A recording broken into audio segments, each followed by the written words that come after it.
Okay, so now, starting video two, let's talk about market power, welfare, taxes, all that good stuff that nobody really likes, but it's really needed to function, right? So a couple of the things that we can do now is start to discuss like what does it mean to have market power? Well, monopolists have market power and competitive firms do not. It means that they get full control over the market and they can do pretty much what they want with the price and the quantity. And so market power is the ability for a firm to charge the price above the marginal cost and earn a positive profit. So if we recall from last class, we said that marginal revenue is equal to P times 1 plus 1 over the price elasticity of demand. If we look at the above equality there, we can easily see that it can be rewritten as price over marginal costs, right? So if we divide everything by this here, and then we move this marginal cost over here, the ratio of the price to the marginal cost is what we're going to call the markup factor, but it depends only on the price elasticity of demand at the profit maximization Q star. So remember, this is always at Q star because marginal revenues are equal to marginal costs. So, moving this, when we have this market power and elasticity, the more elastic the demand curve is, the less a monopoly can raise its price without losing sales. So, if we wanted to think of when the price elasticity of demand, so var epsilon, tends to infinity, or in other words, when price elasticity of demand is highly elastic, the monopolist is going to have no market power because our price is equal to marginal costs, 1 over 1 plus infinity. This is going to go to 0. So we're going to have just 1. And so what we're going to be able to do from this is what would happen if price elasticity was highly inelastic, right? Or what would happen if epsilon went to 0? Well, when epsilon goes to 0, we get 1 over 1 plus, and this is going to get really, really big, which is going to cause all of this to get really, really big. It's going to cause us to tend to 0, right? Which is the exact opposite of what we would, of what we got for the price elasticity equation. And so we should be good. There's a second measure of this called the Lerner index, and it is also a measure of market power. And the Lerner index is another way to show how price elasticity of demand affects a monopolist's P to its marginal costs. And we can show here really quickly that these are going to be the same. So let's start with our original um, markup factor. So we've got 1 over 1 plus 1 over epsilon. If we wanted to rearrange these around, right? So let's move this to this side and or like let's just do a reshuffle. We can also say that the marginal cost over price is equal to 1 over 1 plus var epsilon. Um, and if we subtract 1 from both sides, we will get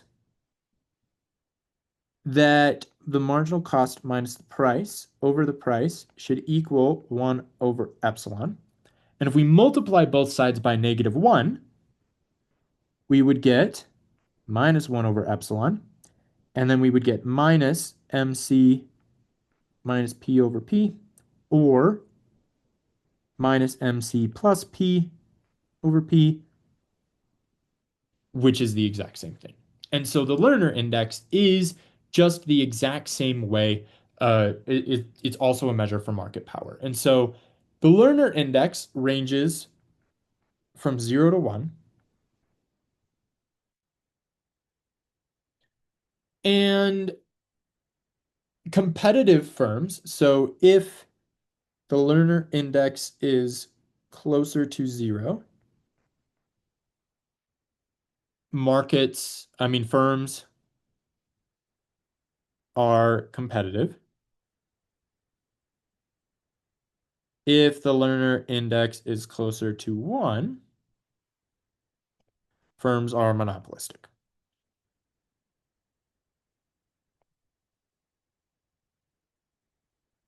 And so a couple key examples that we have. If we think in the food industry, the learner index is like 0.25.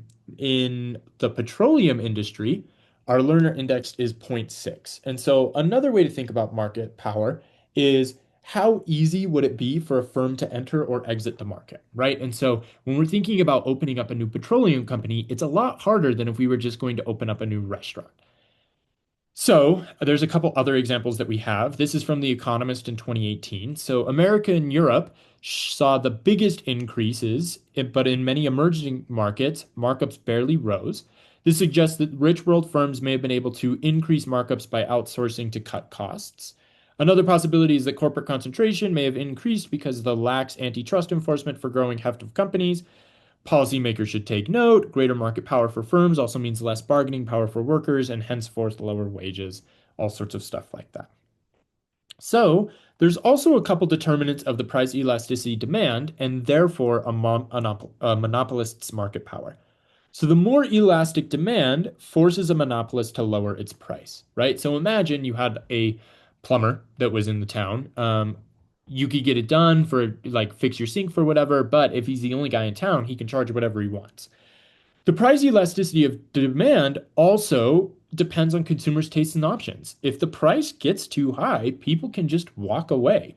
And so the demand becomes more elastic. There means that it's less market power for the monopolist, right? So as there are better substitutes for the firm's product are introduced and allowed, or this could be as more firms enter the market, or as firms start providing the same service location, like closer to the firm, um, there could be a lot of things that influence the price elasticity of demand that would decrease market power for given firms.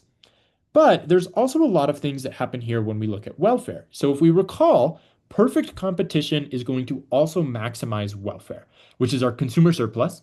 And that happens when price is equal to our marginal cost. And that could be something that you would remember from principles. We haven't really touched on it much in this class because we haven't really done much on welfare.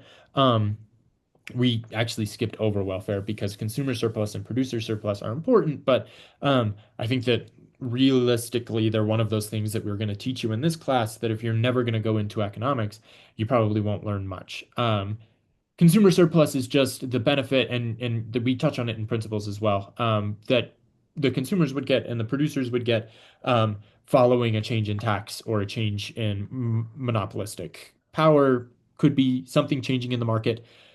It maximizes welfare when price is equal to marginal cost, but in contrast, when we have price above marginal cost, and so the price from the monopolist is higher than the price from the competitors, it means that the quantity that the monopoly is going to set is going to be less than the quantity that you would have in a competitive market. And this obviously generates deadweight loss because in a competitive market, that is going to be representative of of what consumers fully want in the market.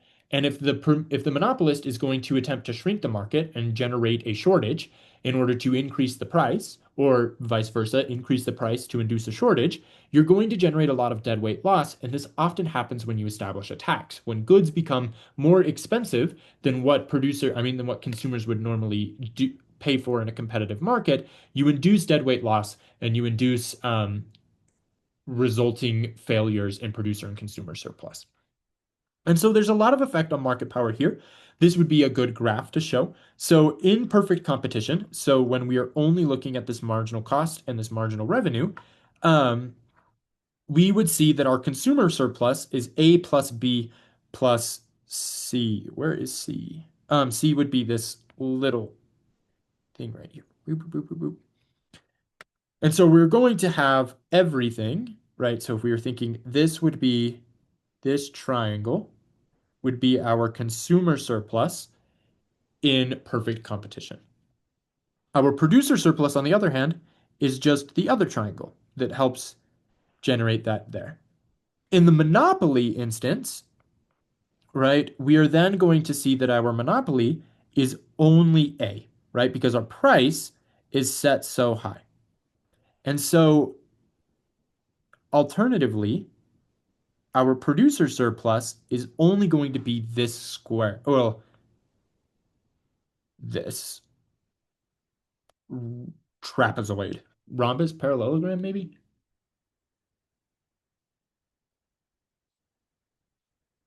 And so the change in producer surplus, right? We went from A plus B plus C to only A.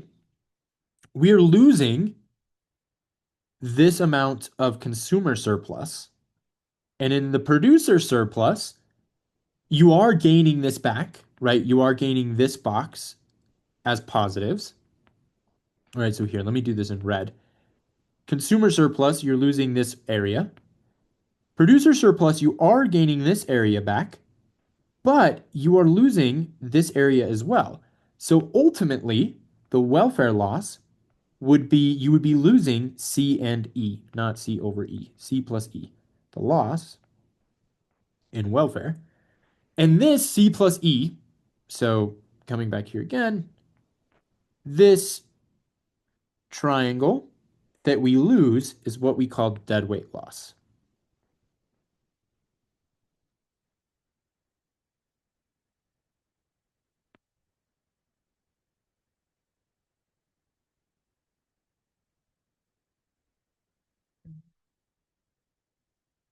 Okay, now let's think about some causes of monopolies. So, a couple of the things that would cause a monopoly is that there's going to be a cost advantage over time, right? So there's control of an essential facility, right? So Microsoft owns a lot of Windows computers. I know that Apple has started rivaling them, but there's a lot of things that Microsoft does, like Microsoft Office, that Apple just doesn't compete with. And if you think about here in Laramie, there's the Spectrum Cable Company. They're typically the most. Blue Peak has since come in and kind of helped lower monopolies. But when it was just Spectrum, they could charge whatever they wanted, and people would just either one, have to go without internet, or two, have to deal with just outrageous prices. There's also the use of superior technology or a better way of organizing production, right? So when Henry Ford made the assembly line, Ford was just able to crank out automobiles faster than anybody else. There's also things like a natural monopoly, right? So water or electricity services, it's just more efficient rather than having thousands and thousands of power lines because companies are in and doing it. Most cities will just kind of let one company take over as long as they promise and they have a lot of regulations to keep prices down. One firm can produce the total output of a market at a lower cost than several other firms too, but there's also economies of scale at all outputs, so average cost falls as output increases. Other things is there could be government created monopolies, right? So there could be barriers to entry. This is very common in natural monopolies. If the industry is just going to be better off having lower or less firms existing, then those barriers to entry are going to generate more welfare. More so, there's going to be protection from imitation through patents and copyrights rather than like letting people redo the assembly line over and over again. There could be patents or copyrights that help protect, and it's potentially faster innovation and it helps prevent deadweight loss. And so there's also some government actions that can work in the opposite direction. So there could be optimal price regulation.